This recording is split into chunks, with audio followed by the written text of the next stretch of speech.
지난 주일 아침 설교에서 여러분들에게 말씀을 드린 것처럼 저는 오늘 동일한 본문, 동일한 제목, 지난주와 오늘 2주간에 걸쳐서 동일한 본문 마태복음 16장 13절부터 20절까지 말씀을 본문으로 해서 동일한 제목, 교회 우리의 사랑 우리의 축복이라고 하는 제목의 말씀으로 여러분과 같이 말씀을 나누고 있습니다. 오늘은 종교개혁 500주년을 맞이하는 그런 뜻깊은 주일입니다. 이 의미 있는 기념일을 기해서 저는 여러분에게 교회의 진정한 의미가 무엇이고 우리는 어떤 교회가 되어야 할까, 그리고 교회 공동체 안에 있는 우리들의 주님께 누리는 권세, 특권은 무엇인가, 교회의 권위는 무엇인가, 이 부분에 대하여 여러분과 같이 말씀을 나누고 있습니다. 지난 주일 우리는 오늘 본문이 던져주는 세 가지 질문에 대한 해답을 얻었습니다. 예수님은 누구신가? 우리 각자 개인에게 예수님이 누구신가 하는 것에 대한 해답이 다 다를 수 있겠지만 성령께서 우리에게 가르쳐 주시는 예수님은 누구신가 하는 이 질문에 대한 나의 대답은 무엇인가? 그리고 어떻게 이 질문에 대한 명확한 대답을 할 수 있는가? 그리고 이 질문에 대한 개인적인 올바르고 확고한 답을 갖는 것이 왜 그렇게 중요한 일인가 하는 부분, 즉 교회의 정체성에 관한 부분에 대해 지난 주일 아침에 말씀을 나눴습니다. 오늘은 하나님께서 우리 교회에 주시는 그런 정체성이 확립된 교회가 주님께로부터 누리는 권위, 권세는 무엇인가 하는 부분에서부터 우리가 이제 말씀을 나누기를 원합니다. 먼저 우리는요, 오늘 본문 18절에 나오는 예수님의 말씀 속에 있는 이 반석이라고 하는 것의 정체가 무엇인가 하는 것에 대한 그런 이야기를 먼저 해야겠습니다. 오늘 본문 18절을 다시 한번 보시죠. 또 내가 내게 이르노니 너는 베드로라. 내가 이 반석 위에 내 교회를 세우리니 음부의 권세가 이기지 못하리라. 글쎄요, 아마도 성경의 많은 구절들 가운데 이 구절만큼 역사 가운데 치열한 논쟁의 중심에 있어 왔던 구절은 더 없을 것입니다. 논쟁의 중심이 된 이슈는 바로 이 예수님 말씀하신 반석의 정체가 무엇이냐 하는 것이에요. 왜냐하면 오늘 우리는 종교개혁 500주년을 맞이하고 있는데 종교개혁을 기점으로 나뉘어지게 된 로만 캐톨릭 교회와 우리들의 개신교회 사이를 갈라놓는 아주 큰 장벽이 바로 이 본문의 해석, 즉 반석이라고 하는 존재에 대한 해석에 있기 때문인 것입니다. 로만 캐톨릭 교회에서는 이 반석이 베드로였다고 믿고 있습니다. 이 로만 캐톨릭 교회가 이 예수님 말씀하신 반석이 베드로라고 믿는 것은 그들의 교리를 정하는 데 굉장히 중요한 부분이에요. 이 베드로뿐만 아니라 베드로의 뒤를 이어 교황으로 옹립된 모든 사람들이 베드로에게 하나님께서 주신 교회의 머리, 교회의 수장으로서의 모든 권리를 누리고 있다고 믿는 것이 캐톨릭 교회의 생각입니다. 파파시.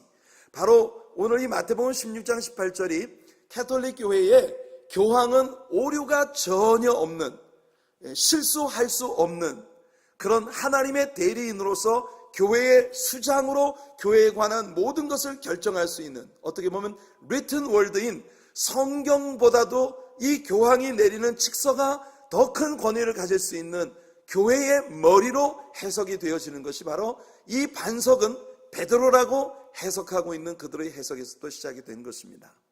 예수님은 베드로에게 너는 베드로라, 내가 이 반석 위에 내 교회를 세우리니라고 말씀을 하셨는데요. 개신교회와 동방정교회는 일치된 의견으로 이 반석이 베드로가 아니라 베드로가 예수님께 올려드렸던 신앙 고백을 의미한다고 믿고 있습니다. 이 견해는 1545년부터 1563년 사이에 있었던 트렌트 공의회에서 제기되어서 이론의 여지없이 만장일치로 채택이 됩니다. 중세 기독교 성자로 일컬어지던 성 어거스틴이라고 하는 인물은 자신이 일생 동안 저술했던 93권의 책과 276편의 편지, 그리고 1000편의 자신의 설교를 스스로 검토하면서 자신이 잘못 가르치고 잘못 이야기했던 것들, 사람들을 시험에 빠뜨렸던 것들, 자신의 말씀 가운데 오류가 있었던 부분들을 전부 뽑아내어 이 부분을 취소한다라고 하는 그런 개념의 retraction이라고 하는 책을 썼습니다. 참 놀라운 그런 용기와 결단이죠. 중세 가톨릭 교회의 성자로 일컬어지던 이 인물이 자신이 평생 동안 했던 말들 가운데 잘못 말한 것들을 전부 뽑아내어서 그 모든 것들을 취소한다, retractions라고 하는 책을 썼는데, 그 책의 내용 가운데 자신이 오류를 저질렀었던 것 중에 하나가 바로 이 말씀 속에 나오는 반석을 베드로로 해석했던 부분이다.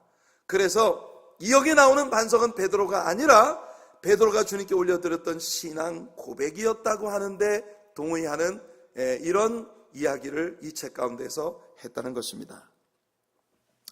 오늘날에 와서 흥미로운 사실은 개신교 복음주의 교회들 가운데에서 이 일에 대해 이 반석이 베드로를 의미하는 것이라고 그렇게 믿는 사람들이 일어나기 시작한다는 거예요. 예수께서 베드로에게 첫 번째 교황의 직위를 주셨다는 것, 그리고 베드로의 뒤를 이은 모든 로만 가톨릭 교회의 교황들이 오류가 전혀 없는 교회의 수장이라고 하는 이런 주장이 옳다고 인정하는 사람들이 나오고 있다는 것입니다. 하지만 보편적으로 우리 개혁교회의 모든 학자들과 또 교인들이 취하고 있는 입장은, 여기서 예수님께서 말씀하시는 반석은 베드로의 교황직을 의미하는 것이 아니라 사도로서의 이 사도직의 머리에 베드로를 세워주는 그런 개념의 언급이라고 믿고 있다는 것입니다. 여러분, 이 구절을 살펴보면요, 이 구절의 헬라어 성경에서 예수님께서 베드로를 부르실 때 사용하셨던 호칭과 반석을 부르실 때 사용하는 호칭 사이에 약간의 차이점이 있습니다. 베드로를 부를 때는 페트로스라고 예수님이 호칭을 하셨습니다. 페트로스라고 하는 말은 그냥 스톤, 돌이라고 하는 그런 의미로 쓰여지는 용어입니다. 그러나 예수님께서 이 반석 위에라고 하실 때 그 반석은 헬라어로 페트라입니다. 이 페트라라고 하는 것은 락, 굉장히 좀 더 큰 규모의 이런 그 안반 혹은 이 돌로 되어진 그런 기암 절벽, 이런 큰 그 사이즈의 어떤 그 반석을 이야기하는 그런 개념의 용어라는 거예요. 물론 헬라어 단어에는 이 성이 있습니다. 헬라어의 명사 가운데는 여성, 남성, 중성, 성이 있는데 페트라라고 하는 단어는 여성 명사이기 때문에 예수님이 베드로를 부르시는 호칭으로 사용할 수가 없었기 때문에 베드로를 부르실 때는 단순히 남성 명사인 이 페트로스라고 하는 이 그의 이름을 부른 것이다라고 이렇게 해석하는 이들도 있습니다. 그러나 여러분 생각해 보십시오. 교회라는 명사가 라틴어 계열의 성을 가지고 있는, 성 개념을 가지고 있는 그런 그 언어를 사용하는 나라들, 독일이라든지 이런 나라들의 그 교회라고 하는 명사가 여성 명사라는 걸 아십니까? 여러분, 그래서 예수님께서 이 명사의 성 때문에 이 단어를 구별 지었다고 이야기하는 데에는 설득력이 없습니다. 사실 예수님이 페트로스라는 이름을 바로 사이먼이라는, 시몬이라는 이름을 가진 사람에게 예수님이 붙여주신 별명입니다. C+, 즉 반석이라고 하는 이름을 예수님이 그에게 더해 주셨는데요, 이것은 베드로의 이름과 예수님이 이 반석이라고 말씀하시는 둘 사이에 분명한 현저한 차이점이 있다는 걸 예수님이 보여주시기 위하여 페트라, 예수님이 베드로의 이름을 페트로스라고 부른 것 아닌 페트라 위에 내 교회를 세우겠다고 하는 예수님 말씀이 주어졌다고 보는 것이 훨씬 더 설득력이 있다는 겁니다. 여러분, 예수님께서 말씀하신 여기서 반석은 정말 무엇을 의미하는 것일까요? 여러분, 우리는 여기에 나오는 이 페트라라고 하는 용어가 신약 성경에서 어떻게 사용되어졌는지 그 용례를 살펴봄으로써 예수님의 의중이 어디에 있었는지를 확인할 수 있을 것입니다. 여기에 예수님께서 모호하게 말씀을 하셨다고 사람들이 생각합니다. 너는 베드로라, 이 반석 위에. 여러분, 만일 예수님의 의도가 반석인 베드로 위에 교회를 세우고자 하셨다면 예수님이 이렇게 말씀하셨을 겁니다. 너는 베드로라, 반석인 내 위에 내 교회를 세우겠다고 말씀하실 것이에요. 그러나 예수님은요, 너는 베드로라라고 하는 이 베드로, 이 신앙 고백을 주님께 올렸던 베드로를 호칭하고 난 후에 내가 이 반석 위에, 내 위에가 아니라 I will establish my church upon you, the rock. 이렇게 말씀하신 것이 아니라 I will establish my church upon this rock. 이렇게 말씀하시고 계십니다. 이건 베드로를 말하는 게 아니라 바로 내가 이 반석 위에 내 교회를 세우겠다라고 그렇게 예수님이 말씀을 하신 겁니다. 그러니까 분명히 예수님의 호칭에 베드로 이외의 다른 존재를 이야기하는 것이 분명합니다. 예수님께서 이 반석이라고 하는 그 용어에 사용하신 페트라라고 하는 단어가 마태복음 전체에서 4차례 쓰여졌습니다. 이 마태복음 안에서 이 페트라라는 용어가 쓰여진 용례를 살펴보면 제일 첫 번째가 물론 오늘 우리의 본문에 있는 반석 위에 내 교회를 세우겠다 할 때 이 반석이라는 용어입니다. 그 다음에 두 번째는요, 예수님의 무덤을 이야기할 때에 바위에 탄 무덤, 바위에 판 새 무덤에 예수님을 장사 지냈다고 할 때 그 바위가 바로 페트라입니다. 그 다음 나머지 두 번은 모두 산상설교 가운데 예수님이 나의 말을 듣고 그 말씀대로 사는 사람은 반석 위에 세운 집과 같다라고 말씀할 때 바로 이 반석이라는 이 용어가 바로 페트라입니다. 그러니까 여기서는 예수님의 말씀 위에 집을 짓는 사람, 이 반석은 예수님의 말씀을 의미하는 것이에요. 마태복음 7장 24절에 그러므로 누구든지 나의 이 말을 듣고 행하는 자는 그 집을 반석 위에 지은 지혜로운 사람 같으리니. 그렇다면 마태복음만 아니라 신약 성경 전체에서 이 페트라라고 하는 용어가 어떻게 쓰여졌는지 얘기해 볼게요. 신약 성경 전체에서 페트라라는 단어는 모두 12차례 쓰여졌습니다. 이 12차례의 용례가 모두 다 예수 그리스도 이외에 다른 어떤 사람을 지칭하는 호칭으로 쓰여진 적이 한 번도 없고 모두 예수 그리스도에 대한 호칭으로 쓰여졌다는 것입니다. 고린도전서 10장 4절 말씀을 볼게요. 다 같은 신령한 음료를 마셨으니, 그러니까 바울의 말씀입니다. 너희들의 조상이 광야를 지날 때 하나님께로부터 이 신령한 반석에 솟아나는 신령한 음료를 마셨다, 그 말입니다. 이는 그들을 따르는 신령한 반석으로부터 마셨음에 그 반석은 곧 그리스도시니라. 여기서 이 반석이 바로 페트라입니다. 명백히 예수 그리스도가 반석이라는 걸 우리들에게 보여주는 말씀이죠.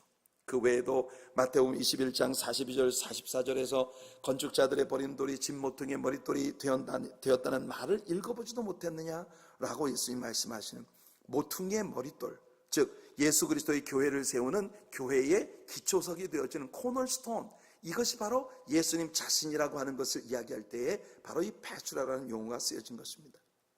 만일 너희들이 그를 거역하면, 즉 이 반석에 부딪히면 너희들은 부서지게 될 것이다. 예수 그리스도를 제외하고는 다른 어떤 구원의 길도 없다는 걸 이 말씀이 명백히 합니다.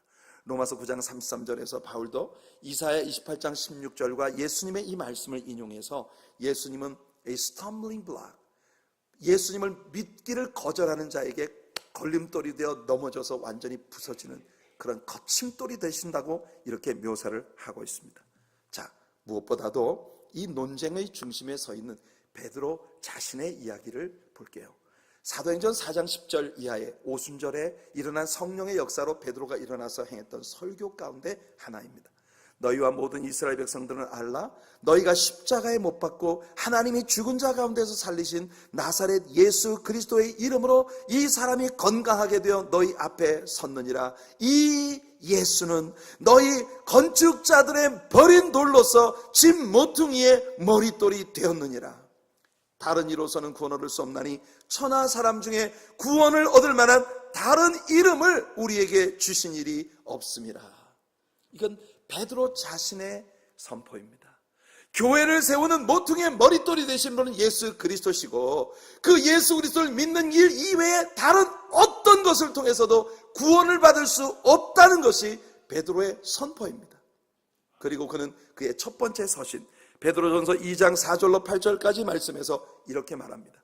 사람들에게는 버림바가 되었으나 하나님께는 택하심을 입은 보배로운 산돌이신 예수께 나와 너희도 산돌같이 신령한 집으로 세워지고 예수 그리스도로 말미암아 하나님이 기쁘게 받으실 신령한 제사를 드릴 거룩한 제사장이 될지니라. 성경에 기록되었을 때 보라 내가 택한 보배로운 모퉁이 돌을 시온에 두노니 그를 믿는 자는 부끄러움을 당하지 아니하리라 하였으니 그러므로 믿는 너희에게는 보배이나 믿지 아니하는 자에게는 건축자들이 버린 그 돌이 모퉁이의 머릿돌이 되고 또한 부딪히는 돌과 걸려 넘어지게 하는 바위가 되었다 하였느니라. 그들이 말씀을 순종하지 아니함으로 넘어지나니 이는 그들을 이렇게 정하신 것이라. 사랑하는 성도 여러분, 이 모든 말씀들을 종합해 볼 때 내려지는 명확한 결론은 교회는 베드로 위에 세워진 것이 아니라 반석 대신 예수 그리스도 위에 세워진 것이며 반석 대신 예수 그리스도 위에 베드로가 주님께 올려드렸던 그 신앙 고백, 주는 그리스도시요 살아계신 하나님의 아들이시니다 라고 하는 명확한 개인적 고백을 가진 사람들의 믿음에 의하여 교회는 세워지는 것이 분명합니다. 교회는 이 건물이 아니고 반석 대신 예수 그리스도 위에 믿음의 고백으로 모여온 여러분 한 분 한 분이 베드로가 해석한 The Living Stone, 산 돌들이 되어 진정한 산돌이신 예수 그리스도 위에 그리스도의 교회로 세워져 가는 공동체, 이것이 바로 교회의 정체성이라는 것입니다. 우리는 학자가 아니기 때문에 이런 신학적인 논쟁에 들어가서 어느 편을 결정을 내려야 할 그런 의미를 가지고 있지 않습니다. 참 다행스러운 일이에요. 저는 신학자가 아니고 목회자라는 게 참 감사한 일 중에 하나입니다. 너무 많은 책임을, 학문적인 책임을 져야 하는 일들이 학자들에게는 따르는데, 성도 여러분, 성도로서 여러분들은요, 성경이 우리에게 가르쳐주는 보편적 진리 안에 거하면 되는 거예요. 반석 대신 예수 그리스도 위에 믿음의 고백으로 세워짐을 받는 그리스도의 교회로서 오늘 여러분들은 우리 주님이 여러분들에게 주시는 놀라운 특권과 권위를 누리게 되었습니다. 할렐루야. 오늘 본문 속에서 이제 남아있는 말씀, 즉 예수 그리스도가 교회가 누릴 것이라고 선포하신 권세들에 대한 이야기를 하겠습니다. 첫 번째, 교회에 예수님께서 주신 첫 번째 권세는요, 음부의 권세가 미치지 못하는 그런 권세를 교회에 주셨다는 거예요. 여러분, 교회라는 공동체는요, 음부의 권세가 미치지 못하는 것입니다. 음부의 권세가 뭘까요? 헬라어 원어 성경에서 음부의 권세는요,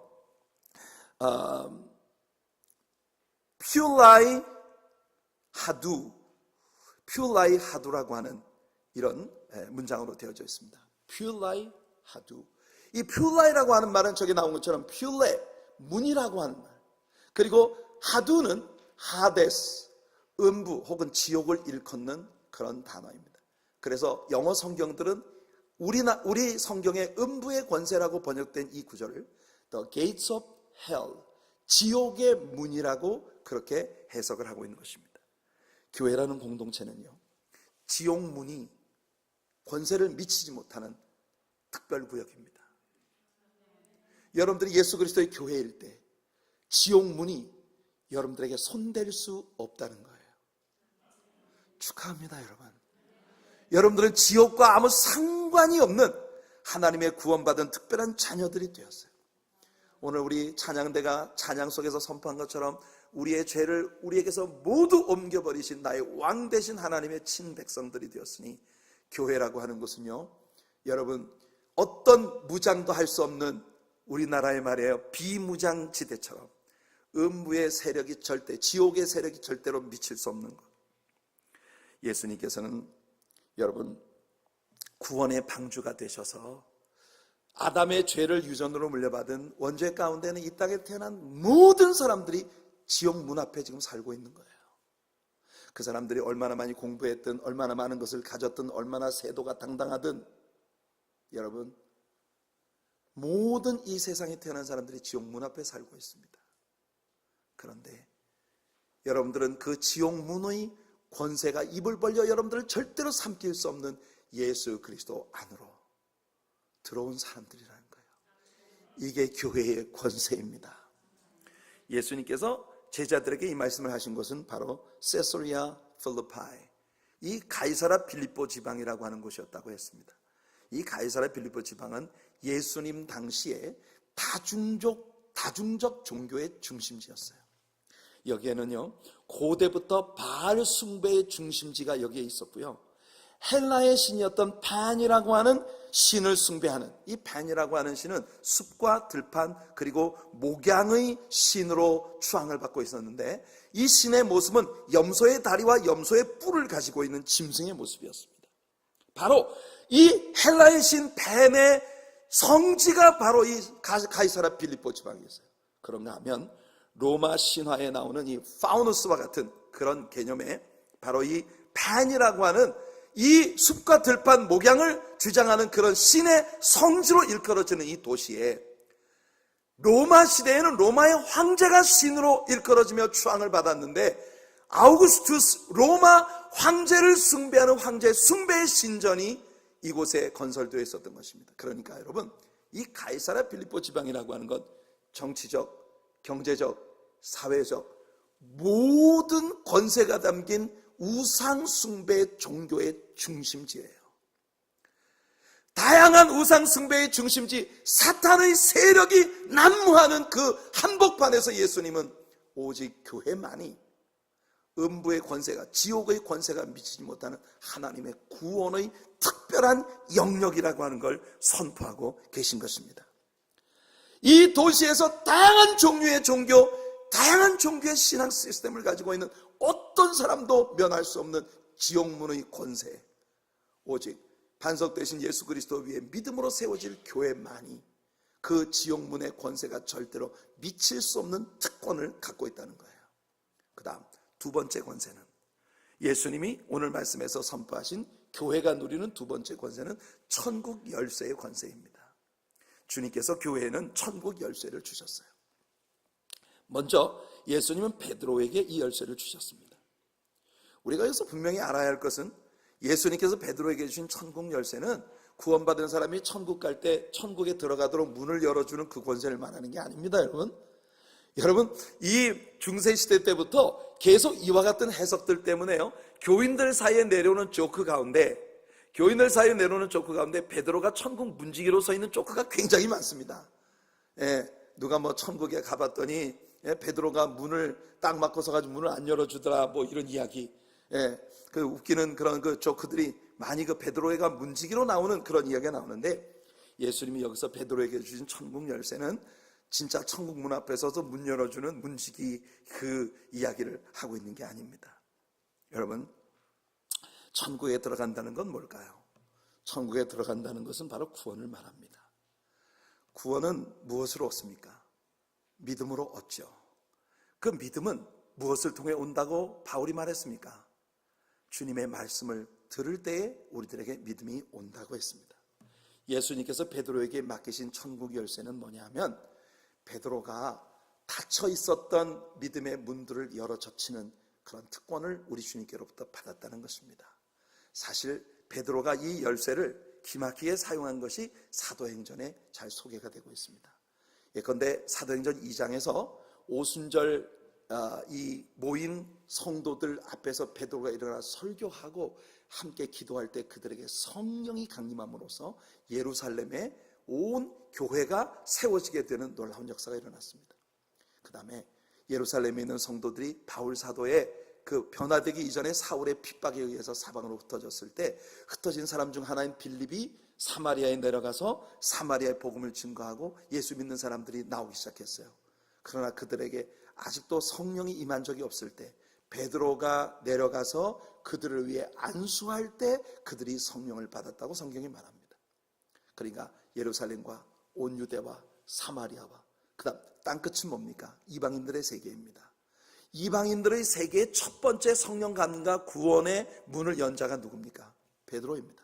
사도행전 10장을 보면 이방인 로마 군대의 백부장 고넬료의 집에 초청을 받아 베드로가 그 집에 들어가 구원의 메시지를 선포할 때 그들에게 성령이 임하고 구원을 받는 역사가 나타났습니다.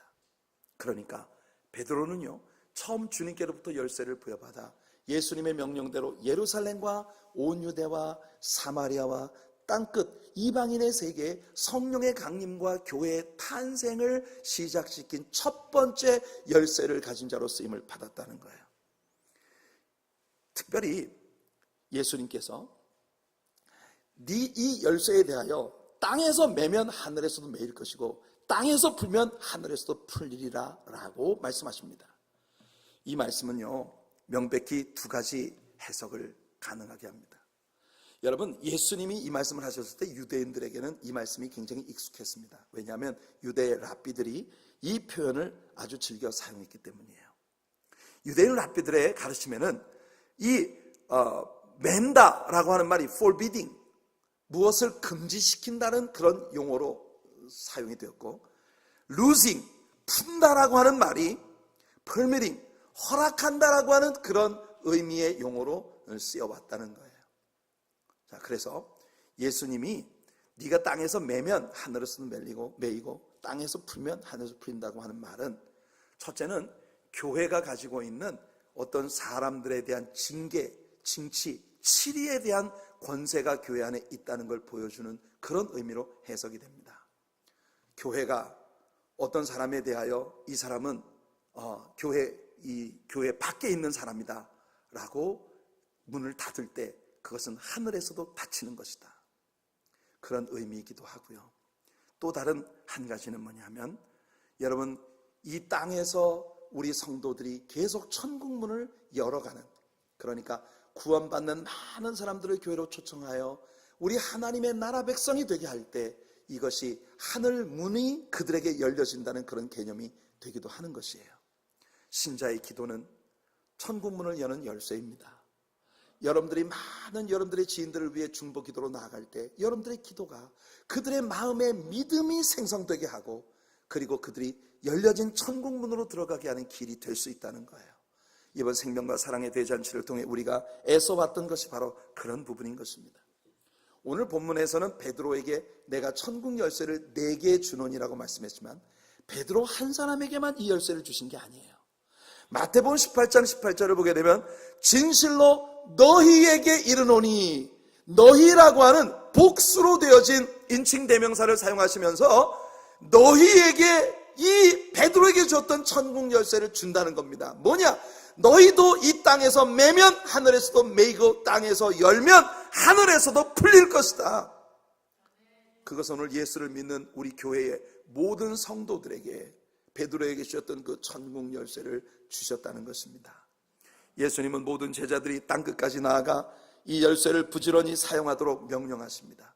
마태복음 28장 18절로 20절에 나오는 예수님의 대사역의 명령을 보면, 예수께서 나와 말씀하여 이르시되 하늘과 땅의 모든 권세를 내게 주셨으니 그러므로 너희는 가서 모든 민족을 제자로 삼아 아버지와 아들과 성령의 이름으로 세례를 주고 베풀고 내가 너희에게 분부한 모든 것을 가르쳐 지키게 하라.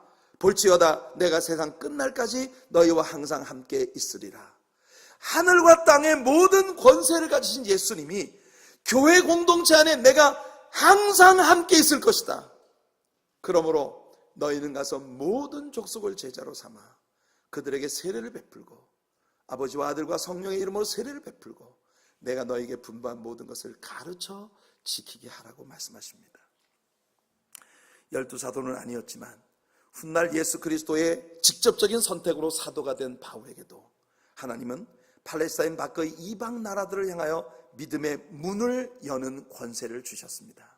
그들이 여러분 1차 전도 여행을 마치고 난 후 그들을 파송했던 수리아의 안디옥 교회에 돌아와서 그가 드렸던 보고에 보면 이런 말씀이 나옵니다. 사도행전 14장 27절이에요. 그들이 이르러 교회를 모아 하나님이 함께 행하신 모든 일과 이방인들에게 믿음의 문을 여신 것을 보고했다고 말하고 있습니다. 성도 여러분, 오늘 하나님께서는 저와 여러분에게 믿음이 없는 불신자들의 마음을 여는 권세를 주셨습니다. 여러분, 이 열쇠를 늘 열심히 사용하는 성도님들 되시길 축복합니다. 사람들의 마음 안에 믿음의 문을 여는 이 권세가 우리 하나님의 사랑교회 모든 성도들을 통해서 활용되어지는 역사가 있기를 축복합니다. 마지막으로 예수님께서 교회에 주신 세 번째 권세는 생명사역의 권세입니다. 이것은 예수님의 승천의 장면에서 예수님께서 제자들에게 주셨던 대사역의 명령 가운데 아주 명백하게 발견되어집니다. 제가 이미 여러분들에게 읽어드린 마태복음 28장 18절로 20절까지 나오는 이 말씀을 말합니다. 예수님은요, 오늘 우리가 읽었던 본문의 마지막 절에서 신기한 말씀을 하십니다. 베드로가 신앙 고백을 했는데 내가 이 반석 위에 교회를 세우겠다고 말씀하시면서도 제자들에게 말씀하시기를 너희는 아무에게든지 가서 내가 그리스도라고 말하지 말아라. 내가 그리스도라고 하는 사실을 누구에게도 말하지 말아라 라고 말씀하셨습니다. 그 이유가 무엇이었는지 지난 주일 설교를 통해 우리가 배웠어요. 왜냐하면 베드로의 신앙 고백은 아직 완전한 게 아니었기 때문이에요. 그것은 베드로가 예수님에 대해 알아야 할 모든 것을 완전히 알고 있는 게 아니었다는 겁니다. 왜? 예수님이 그리스도시고 또 살아계신 하나님의 아들이시라는, 그래서 예수님이 왕의 왕으로 오실 메시아의 성취라고 하는 걸 믿으면서도 정작 십자가를 부정하고 있는 그런 베드로의 모습, 오늘날도 교회 안에 있는 수많은 성도들이 예수님을 통해 누리는 축복과 복에 대해서는 굉장히 열려있지만 주님께서 어떠한 희생이라도 우리에게 요구할 때 절대로 주님 앞에 희생하고 싶지 않은 마음을 가진 많은 교인들이 있다는 걸 우리가 이야기했어요. 여러분, 제자들의 믿음의 고백이 아직 완전치 않기 때문에, 그래서 예수님은 제자들에게 누구에게도 내가 그리스도라는 걸 말하지 말라고 하신 것입니다. 그러나 승천하실 때에도, 물론 승천하실 때도 예수님은 너희가 위로부터 성령을 입히움 받기까지는 이 도시를, 예루살렘을 절대로 떠나지 말라고 하십니다. 그때까지도 아직 예수님을 전하지 말라는 겁니다. 그러나 약속대로 오순절 성령 강림의 역사가 있고 난 후에 그 이루어질, 교회 안에서 이루어질 일들에 대하여 오늘 마태복음 28장 18절로 20절 대사에게 명령을 통해 선포하신 것이에요. 하늘과 땅의 모든 권세를 내게 주셨으니 그러므로 너희는 가서 모든 민족을 제자로 삼아 아버지와 아들과 성령의 이름으로 세례를 주고, 그리고 내가 너에게 분부한 모든 것을 가르쳐 지키게 하라. 볼지어다 내가 세상 끝날까지 항상 너희와 항상 함께 있으리라. 여러분, 하나님의 사랑교회에 주님이 주신 명령이 바로 이것입니다. 하늘과 땅의 모든 권세가 예수님께 있고 그 예수님은 우리와 함께 계십니다. 이 말은 곧 우리가 하늘과 땅의 모든 권세를 가졌다는 말이에요. 너희가 세상에서는 환난을 당하나 담대하라, 내가 세상을 이겼노라. 이 약속에 주님께서 오늘 우리와 함께 하십니다. 그러므로 우리 교회에 주어진 특별한 마지막 권세는 뭐냐? 가서 사람들을 제자 삼는 권세요. 그들에게 세례를 베푸는 권세요. 주님의 말씀을 열심히 가르쳐 지키게 하는 권세입니다. 요한복음 1장 12절에서 영접하는 자 곧 그 이름을 믿는 자들에게는 하나님의 자녀가 되는 권세를 주셨다 했는데, 하나님의 자녀가 되는 것도 권세이고 믿지 않는 사람들을 하나님의 자녀가 되게 만드는 것도 권세입니다. 그러니까 하나님의 사랑교회는 말입니다, 이 땅에 있는 하나님의 나라의 영사관이에요. 우리는 하늘나라에 들어가는 비자를 발급하는 공동체입니다. 네, 한참 생각해보고 집에 가서 아멘 하시면 됩니다. 여러분, 우리는 하늘나라의 에이전트로 여기에 있는 사람들이에요. 오늘은 종교개혁 500주년 기념일입니다.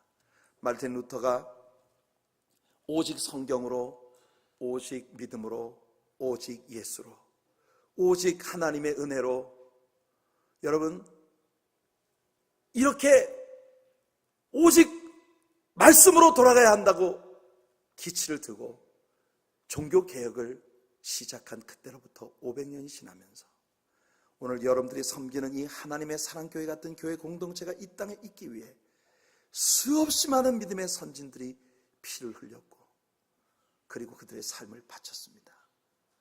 교회는 아름다운 축복의 터전이고 놀라운 세상에 미치지 못하는 권세를 가진 곳이에요.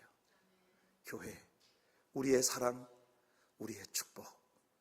우리들 모두는 교회를 교회되게, 예배를 예배되게, 성도를 성도되게 우리 교회를 더욱 사랑하며 우리 주님의 나라가 이 땅에 임하도록 교회를 지키는 하나님의 공동체로 세워짐을 있게 되기를 예수님의 이름으로 축원해 드립니다.